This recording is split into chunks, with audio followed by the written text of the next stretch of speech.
Hi, this is John, and we are continuing the WhiteLinen tutorial. This is part 3. So, here in part 3, we're going to go ahead and we're going to continue to look at the layout of the scene and look at the camera settings, talk a little bit about the rule of thirds for those that don't know what that is, and we'll talk a little bit about how to get some subtle variation into your scene layout. So, jumping right into Blender, we left off as we were laying out this scene. So I started talking about the camera and the importance of positioning to the camera. So once again, if you haven't created a camera already, go ahead and make sure you create a camera in your scene. Let me go ahead and show you what the camera properties look like for this particular scene. I actually don't think I ever even changed them from their defaults. I'm using 35mm focal length. I think that's what it defaults to, actually. And then the one thing that I did change was I changed some of the aperture settings here, and I set a focal point, and I'm actually displaying the limits of the focus here in the 3D view. And I'll talk more about the depth of field in depth a little bit later, but you can see basically what this is allowing me to see is it's allowing me to see where my focal point is in the scene. And so I'm setting that via this empty here, which you can create in Blender.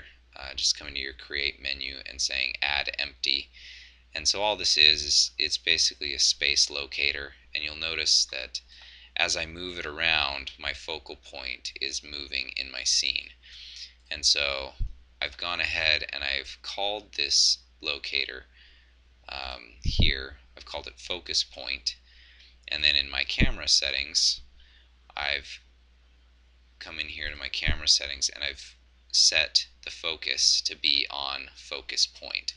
So that means wherever this is in the depth of the scene, that's where it's going to put my focal point.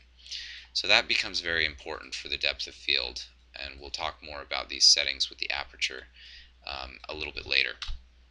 But basically, looking through the camera, what I tried to do in setting up this scene, I had an initial idea, kind of an initial brainstorm of how I wanted this to look. I made an initial sketch. It's kind of embarrassingly simple, but you can see I had this idea of having a front piece of cloth and then a middle ground piece of cloth and then a background clothesline with cloth.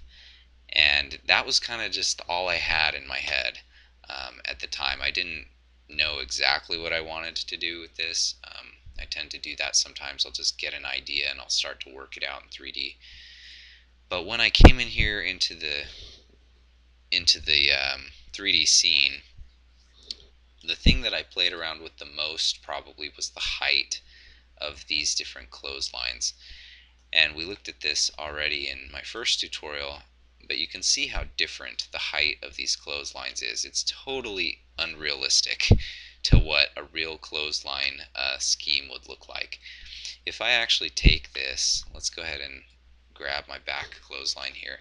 Let's look through the camera view and move this down to the level of our front clothesline. Where do you think it is? Maybe there? I don't know, let's check. Let's look from the side. Nope, not yet. Let's keep moving it down. Keep going, keep going, keep going. We can look from our side view. Keep going, keep going. It's not there yet. Whoops. Keep going. Okay, it's about there. That's about the same height. So now look at that through the camera view. So the problem with this is I didn't want the depth in the scene to be receding into the background. I really wanted the composition of this to pull into the foreground. The focus is going to be right here, obviously, in the foreground. If I set this to its actual height, and let's actually set the middle one to its actual height too, what it would be, it's actually pretty close already. Oh, maybe this guy's a little bit low.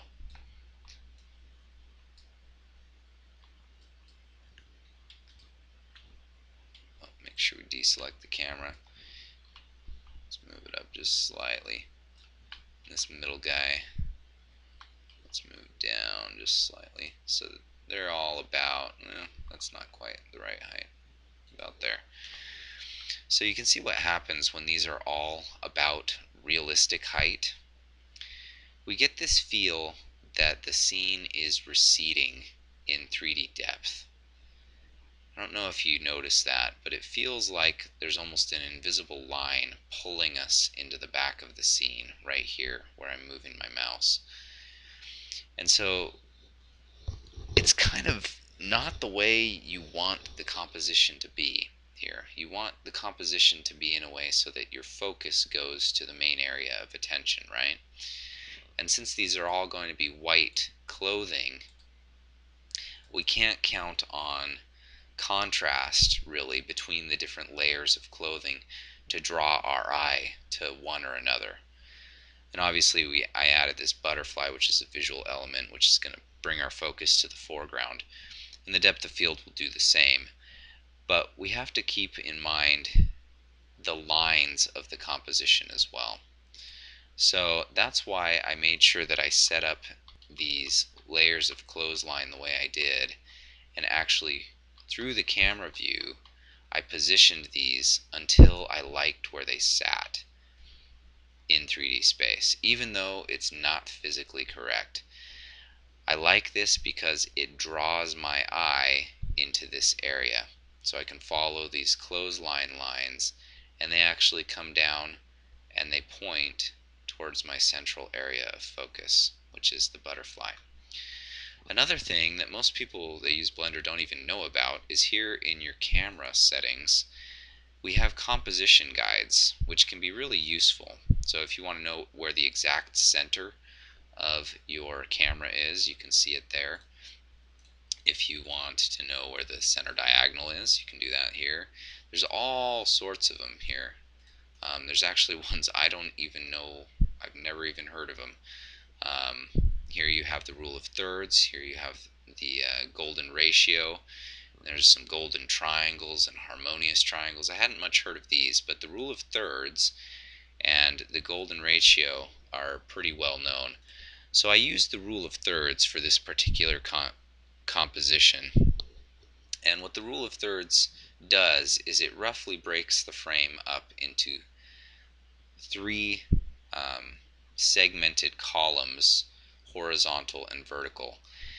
And the rule of thirds is basically a rule of thumb of composition, and it states basically that if you position your area of focus, whatever you want to focus on in the scene, on one of these intersection points, you're going to get much more tension in your image. You're going to get a much more visually pleasing image.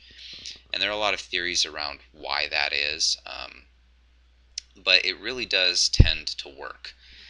And so if you look at any famous paintings or even films, you will notice that directors of photography and photographers or painters and artists, they use the rule of thirds a lot to position their subject where they want you to look. And in this particular case, I've used this top right position here, and I've put my butterfly almost right on that point here on the rule of thirds, so that our center of focus is in an area that's going to be most pleasing. So that's the composition guides. They're pretty nifty. You can use them if you want to. I actually honestly didn't even look at them while I was setting this up. I just kind of guessed. That's why, he's not quite right on there, and I like that he's not, but you can just roughly guess, roughly set it up so that the area that you want in focus is on one of those intersection points, and your composition will look a lot nicer. So that is the rule of thirds. So lastly in this tutorial, let's look at adding a little bit of subtle variation. So what I mean by that is I mostly am talking about these clothespins. So what I did when I was setting up this scene is I made sure to give each of these clothespins a slightly different rotation. And the reason being is it creates a lot more visual interest to have them rotated in different ways. So this particular clothespin, which is getting cut off with the clipping plane here, this particular clothespin, I want it to be rotated towards the camera, and you'll notice it's totally going through the clothesline. But from the camera view, it really just doesn't even matter. So I rotated it towards us so that we could see the face of it a little bit more. And here I've rotated this one just slightly, to one side, and I've rotated it along the clothesline. This one, is rotated here. This one is rotated almost face on to the camera. But I added this subtle variation everywhere. So these are rotated slightly different. These actually look like they're rotated the same. I could have added a little more variation here, but you'll notice almost none of these clothespins, and I knew these ones in the back would be totally not visible at all, so I didn't much bother there, but all of these clothespins have slight amounts of variation, and that's just to add a little more visual interest, and you can do that by placing them on your clothesline and then just rotating them just slightly. Just giving them a little bit of rotation here and there, maybe on Z,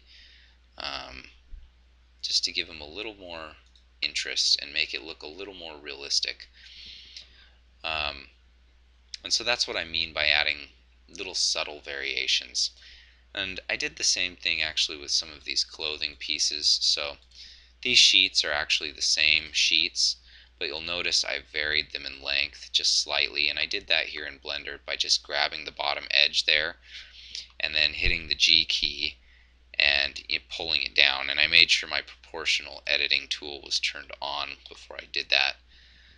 And we'll bring up our region of influence here so it actually pulls down on the cloth.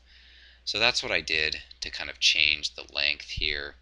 This shirt is actually the exact same shirt, duplicated many times, and I modified it just slightly here in Blender. I went ahead and I kind of messed with the sleeve just a little bit, pulled it out a little bit on one side. It's very, very slight variation because we don't really see much of it. It doesn't really matter, but you'll notice that this sleeve profile looks different than this sleeve profile. This sleeve profile is actually exactly the same as this one, but it didn't matter because it was in the background. So adding those slight little variations in your scene does a lot to add realism to it. So let's go ahead and wrap this tutorial up, and in the next tutorial we will go ahead and we'll start to dive into looking at the materials and the shading and the lighting. And if some of you are wondering, why haven't I talked about this butterfly here? Why haven't I talked about modeling this butterfly and doing all the cool stuff for this butterfly? That is because I am going to do a completely separate tutorial. It will be just butterfly for the butterfly, and I'll tell you how I created this butterfly here. It's not really very complex, but I wanted to separate that out into its own tutorial. So we will go ahead and wrap this tutorial up then. Thank you for watching.